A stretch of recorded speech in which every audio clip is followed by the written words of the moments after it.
How to install the JMA 1/4-inch Superflex connectors. Step 1. Prep. To begin, straighten the cable and using RD Cutter S, apply even pressure while rotating the tool around the cable to cut squarely.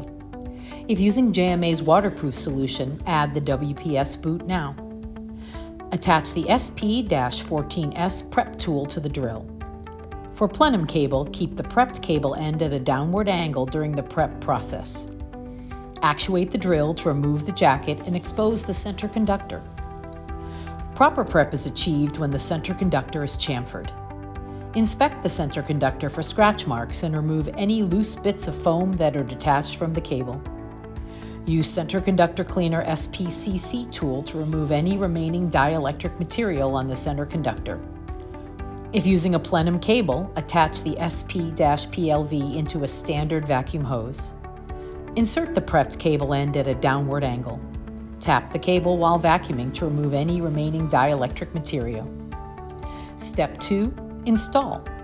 Align the jacket edge with the marking line on the body.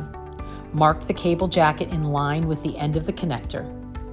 Use the provided alcohol wipe to clean the inner and outer conductors thoroughly. Thread the connector onto the cable until it reaches the alignment mark and the connector bottoms on the cable. The connector will spin freely once it is fully threaded on. Step 3. Compress. Pull the sliding assembly back using the frameset's side grips. Insert the connector so that the connector and cable lie flat in the frame. Make sure the connector is fully seated. Press the HCG trigger until the tool fully cycles. Do not pull or push on the tool during compression. When fully compressed, the connector will move away from the alignment mark.